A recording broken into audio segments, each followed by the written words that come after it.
ሰላም ጤና ይስጥልኝ እንደምን አላችሁ ውድ የዚህ ቻናል ተከታታዮቻችን። ዛሬ ደግሞ በክፍል 16 ይዘንላችሁ የመጣነው ከባለፈው በክፍል 15 ካየነው እየቀጠሉ ፊደላትን ተጠቅመን የምንመሰርታቸውን ቃላቶች እያንዳንዳቸው እስከ የትርጉማቸው ድረስ እያየን እንቀጥላለን ማለት ነው። መልካም ጊዜ። ሰብስክራይብ እያደረጋችሁ ለሌሎች እንዲደርስ አድርጉ። ዛሬ ደግሞ ከክፍል 15 እንደቀጠለው በሙሉ በክፍል 15 ላይ በቀጣይ የምናያቸውን ፊደላት በእያንዳንዱ አይተናል። እንግዲህ በቀጣይ የምናያቸው ፊደላት ከፊደል ተጀምሮ እስከ መጨረሻው ድረስ ያሉትን እናያለን። እስከ ክፍል 15 ድረስ ባለው ከሀ እስከ ተ ያሉ ፊደላትን በሙሉ አይተናል። ስለዚህ በክፍል 16 ደግሞ የምናየው ተነስተን ተ ቸ ሀ ነ ኘ የሚሉትን እናያለን ማለት ነው። እንግዲህ ተመልካቾቻችን ከዚህ መሃል ደግሞ ሀ የሚባለውን ፊደል ካሁን በፊት ሶስት አይነት ሀዎች ስላሉ ሀመር ውሃ፣ ሀሌታ ውሃ እና አይኑ ውሃ የሚባሉ ሶስት ሀዎች አሉ። እንግዲህ ከዚህ ከሶስተኛው ሀ ውስጥ እዚህ ውስጥ አንዱ ስለሆነ ይሄንን ቃላት እየመሰረትን አናይም፣ ካሁን በፊት አይተናል ማለት ነው። ስለዚህ ዛሬ የምናየው ከተ ፊደል ተነስተን ተ ፊደል መሰረታለን። ቸ ነ እና ኘ በሚሉ ፊደሎች ቃላት እየመሰረትን በእያንዳንዱ እናያለን ማለት ነው። ስለዚህ በድጋሚ ሰብስክራይብ አድርጋችሁ ሌሎቹም እንዲደርሱ አድርጉ። ከዚህ ይሄን ከጨረስን በኋላ በተለያዩ ክፍሎች ደግሞ ከአ እስከ ወ ድረስ ያሉትን ደግሞ እናያለን። ዛሬው ግን ከተ ቸ ሀ ነ ኘ የሚሉትን በሙሉ እነዚህን ፊደላት እናያለን ማለት ነው።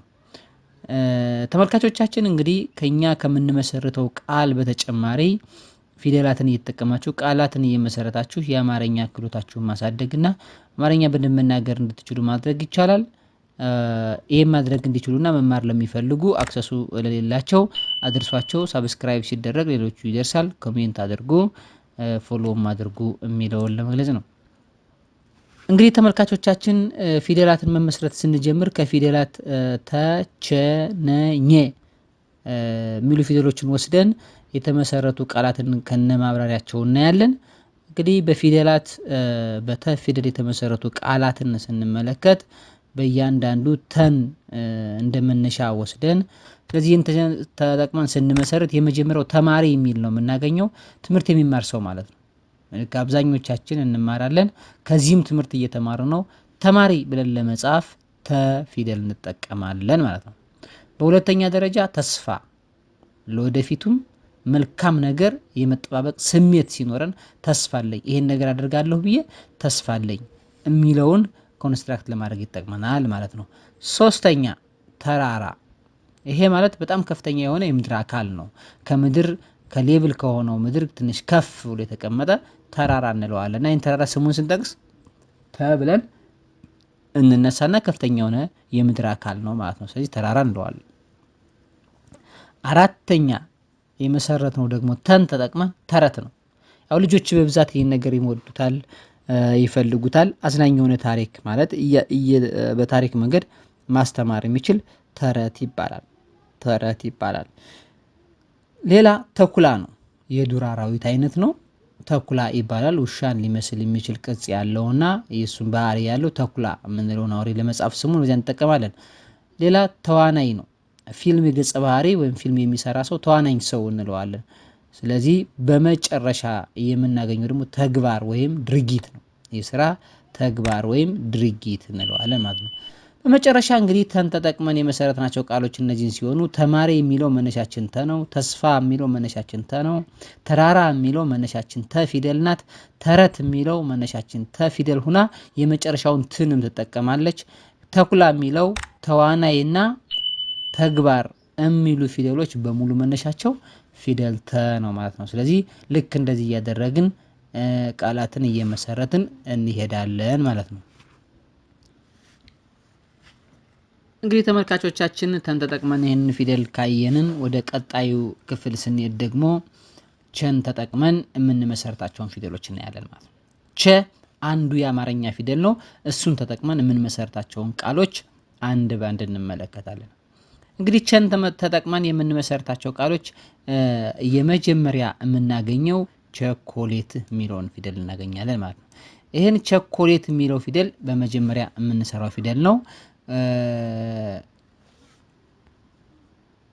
ሁለተኛ ቸኮለ፣ ሶስተኛ ቸርነት፣ አራተኛ ቸልታ፣ አምስተኛ ቸርቻሪ፣ ስድስተኛ ቸበቸበ። እነዚህ አሁን የጠራናቸው ቃሎች በሙሉ መነሻ ፊደላቸው ቸ ነው ማለት ነው። መነሻ ፊደላቸው ቸ ነው ማለት ነው። ስለዚህ ቸ የመጀመሪያ መነሻ አድርገን ፊደል ቸን መነሻ አድርገን እነዚህን ቃላቶች መስረት እንችላለን ማለት ነው። ስለዚህ የመጀመሪያው ይሄን ቸን ተጠቅመን የምንመሰረተው ወይም ደግሞ የመሰረትነው ቅድም እንዳልኳችሁ ቸኮሌት ነው። ቸኮሌት ማለት ከኮዋ የሚሰራ ጣፋጭ ምግብ ነው። ኮኮዋ የሚባል እንትን ላይ የሚሰራ ጣፋጭ ምግብ ነው። የምግብ አይነት ነው። ይሄን ቸኮሌት ግዙልኝ፣ ቸኮሌት ስጡኝ ስንል ቸኮሌት የሚለውን ይሄን እንጽፋለን ማለት ነው። ሁለተኛ የመሰረትነው ቸኮለ፣ ለሆነ ነገር ለመስራት ፈጠነ፣ በጣም ተሯሯጠ የሚለውን ለመግለጽ ቸኮለ እንላለን ማለት ነው። ሶስተኛ ቸርነት፣ በጎነት፣ ደግነት ማለት ነው። ለሰው ጥሩ ማድረግ የሚለውን ለመግለጽ ቸኮለ። አራተኛ ቸልታ፣ ትኩረት አለመስጠት፣ ኬርለስ የምንለው።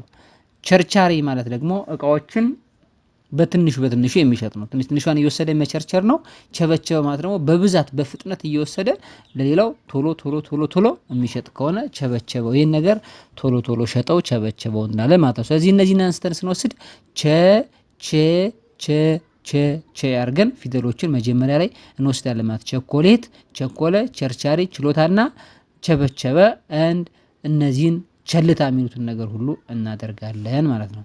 እነዚህን እናደርጋለን ማለት ነው። ተመልካቾቻችን እንግዲህ ቅድም እንዳልኩት ሳብስክራይብ እያደረጋችሁ ሌሎችም አድርሱ። እንግዲህ እነን በመጀመሪያ አድርገን ስንወስድ ነገስታት ነው። የሀገር መሪዎች ምንድን ይባሉ? ነገስታት። ነፃነት፣ ከባርነት ወይም ከእገዳ ነፃ መሆን። ነፋስ፣ የሚንቀሳቀስ አየር፣ ይሄን ነፋስ ብለን እንጽፈዋለን። ነብር፣ ነጠብጣብነት ያለው አስፈሪ የዱር እንስሳት ነውና እሱን ነብር፣ እሱንም ለመጻፍ እንጽፋለን። ነጋሪት፣ የእቃ ገንዘብ የሚሸጥ ሰው። ነጋሪት ደግሞ የሚመታ ነውና እሱ ነገርም አለ። ነጋዴ ነው። ነጋዴ ማለት እቃ ገዝቶ የሚሸጥ ሰው። ነጭ ማለት የቀለም አይነት ነው።